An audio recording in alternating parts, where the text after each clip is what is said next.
What catch me off guard with how much we care for our rights, especially the rights to bear arms, right? The bill was introduced and passed through legislation, and now it's sitting in the governor desk. And this bill, some are calling it that it is just imposing against our Second Amendment, which is the right to bear arms. And others saying, well, we need some kind of structure. Let me check this out. Irie. So we're gonna go back just a little bit. This is gonna be real brief because I really don't have much time. But going back to the good old days, right? Just like 3 years ago, it was really hard to get a license. You had to go through all kinds of different steps, man. Like a lot of different steps. It wasn't as simple as just carrying an application, having a background check, getting issued the license. It was not like that at all. You had to do a lot of things. One of the stuff I could talk about is like the safe.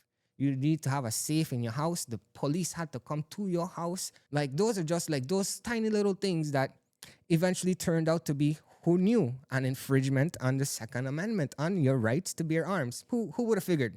But anyways, it had a big Supreme Court decision with the Bruins case, right? And this switched the way license firearms were issued from basically I probably give you this to okay, we have to give you this if you pass.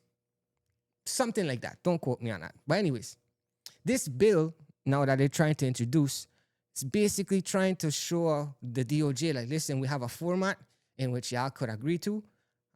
Sorry for infringing on the Virgin Islands people's rights. Something like that, right? Now, it's important to note that this bill isn't finite. It could be changed. At least this is what the legislature is saying. But anyways, the things that are inside the bill, though, is what's important, right? Like the classification of what's now considered prohibited firearms. They have a lot of them.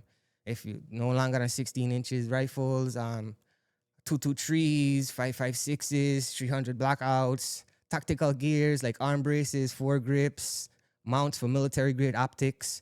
All those things are prohibited. If you get caught with these things, it's like 10 years, yeah, in jail, or $10,000 in fine. Now, they also have one for suppressors and silencers. If you get caught with one of these, 5 years behind bars, or $25,000, or both, which is crazy. Now, on the magazines, now I think they amended this, and correct me if I'm wrong, but in the original bill, which you can find on yourself right here, look. Yeah, and you could track it. As you can see, it's at the governor. Anyways, it says right here that it said 10 rounds. In the news, when this was released, I think last week, it said 15 rounds in each mag. But the point is, if you get caught passing whatever the right amount is, help me figure that out below, it's $500 for the first time. If you get caught the second time, $2,500. If you get caught the third time, it's considered a felony. Now, the next thing is they're adding a mandatory safety training requirement. Yeah, so you have to pay a certified instructor to teach you. I'm all for having safety training, but these things are expensive and you can't expect everybody to do it unless the VIPD itself going like give free classes once a month or twice a month to those that get into the class. Like they have a lot of advocate, a lot of groups up there, including the Second Amendment Foundation and local folks like the Virgin Islands Safe Gun Owners Association.